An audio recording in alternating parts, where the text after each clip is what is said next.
Sumbitch here, October 1st, and I'm very excited and very disappointed all at the same time. Let me explain. Today was going to be the first day of soybean harvest, so we got the combine ready. We've been working on that for the last month. We got the flex head ready, we got the tractor trailers ready, tarps on, grain carts ready, and we come to the field and we rip off the first 4 acres. And they're anywhere from 15 to 21%. They're just not quite ready. It was foggy last night, overcast all morning. We had 4 days of rain earlier in the week. So the way I'm gonna describe it, it's like you and your significant other are gonna go out. You're all ready to go, great night on the town, and your significant other says, I got a stomach ache, we're not going. Just think of that anticipation, and then wah, wah, wah. So here we are. We're going to try it again tomorrow. If the breeze blows, we don't get much dew tonight or any frost, we should be fine. We want to get winter wheat planted in behind here. So what we'll do is we'll go back, we'll get the grain drill ready, we'll get that greased up. We're going to no-till wheat in here. We're going to fill the tender wagon with wheat seed, and we'll be all ready to go. So tomorrow when we rip into it, hopefully we can get a bunch combine and get a bunch of wheat planted the next few days. We got black beans that'll be ready Tuesday, Wednesday, so we don't have a lot of beans pushing us quite yet. In a couple of weeks we're going to be busy, but we'll you can't wish the beans dry. You just can't do anything about it. So even though we're excited, combine worked great. We got the headlands ripped off, and tomorrow when we come over here we'll be able to go like crazy. And let's go out and take a look at these no-till beans on this droughty, rocky ground. So these soybeans were planted with our new Kinsey 15-inch row planter. New to us, I should say. So this ground is very rocky, very gravelly. So what we did is we started farming this ground in 2016, we pretty much have tried to no-till it every year. A lot of our ground we strip till, but this ground is so rocky, it's just tough to work up. So we've been using a cover crop mix that's across the street. I'll show you a little bit of that. And then we no-till into that. So this ground had oats, a little bit of volunteer wheat, radish, clover, and Austrian winter peas. And we come in here and no-tilled it this spring. We went about 4 weeks without any rain. So even though these poor little beans are short, now look at that one. It's rained so much that pod there just split right open and the beans fell out as I touched it. So, yep, there's another one. They're splitting out. So hopefully tomorrow we'll get them off. But we went 4 weeks without a measurable rain this spring, or summer. And then now it's fall and we can't get a couple good days of weather strung together to save our butts. But these beans are really short. I'm kneeling down in them and they're just a little bit above my knee. But we got some better ones coming. We planted most of our beans in 15-inch rows, so anticipating that we were gonna go like crazy, we brought a tractor trailer over, the grain carts around the corner to another field. But we got the headland off, and then we bring the drill over in the morning. We'll have a place to stage the grain drill and the seed wagon. And let's go over and look at this cover crop, what we'll be planting soybeans into next year. So right across the street from the soybean field is this wheat stubble. So this ground over here is pretty dry. We don't dare grow corn on this ground. So this is in a wheat. Then we come back with cover crop. Then the next year we come in with the soybeans. So we grow 3 crops on this ground essentially in two seasons. So here's the wheat stubble, obviously. We broadcast on a couple bushel acre oats. Then we put tillage radishes out here, and they're doing pretty good. They're starting to get a little size. Hopefully we don't get a really cold freeze for a few weeks. Last year, shoot, they got bigger around than my thumb, and they're really nice. There's some Austrian winter peas in here. I don't know if they do much, but they look kind of cool. And then we have crimson clover in here. The clover's not as thick out here by the road as I'd like to see. There's a little bit. But most of this will freeze kill when it gets good and cold in November. And next spring we'll come in, no-till into this. This is going to be a nice, soft seed bed, except for all the stones. But we're big believers of cover crops. We try to put them on as many acres as we can in the fall, but we do grow quite a fair amount of winter wheat that we plant behind soybeans and black beans. So I hope that combine's missing me as much as I'm missing her. Wish we were cutting beans right now.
So because the soybeans aren't ready, we're getting a wheat tender wagon. Now that fine specimen right there, I bought it in auction this spring for $2,500 with the belt conveyor, the motor, tarp. So we're changing varieties of wheat. We're doing some custom work. We're gonna clean out the wagon and we're gonna switch over to a different variety of wheat. And so we're gonna run around the corner and load it out of a different wagon. We gotta get it out. We got the spare bag here, so we're just gonna throw this seed in there and we'll plant it out. Either use it for cover crop or plant it at the end of the season.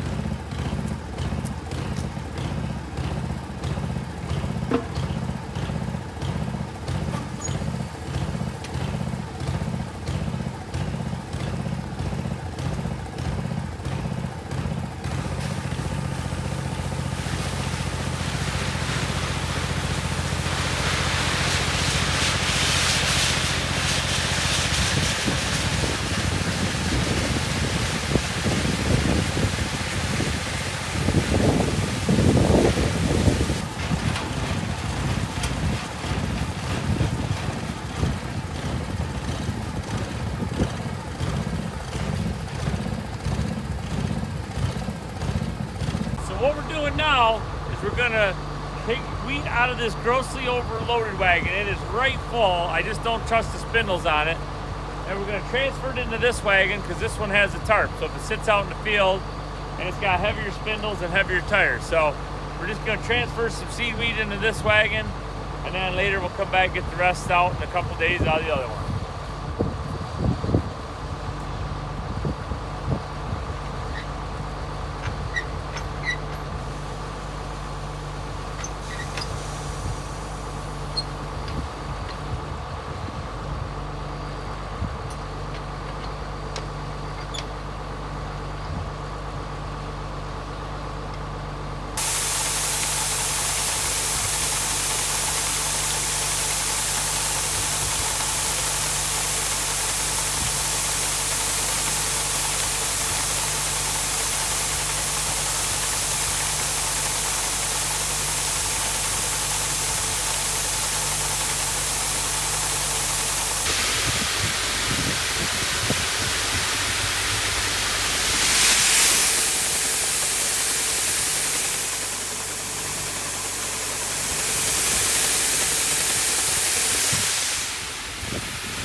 So our first day of soybean harvest was anticlimactic. I think they're gonna yield better than I thought, but we had to get the wheat transferred over, get the grain drill ready, put the GPS in the 4650 and stuff, so it's not all bad. Still a great day to feed the world. You know what I'm gonna do? I'm gonna take my wife to Duffy's in Avon, New York for a little bit of dinner and some chicken wings. So as always, thanks for watching. Like and subscribe, hit your notifications, and we'll see you next week.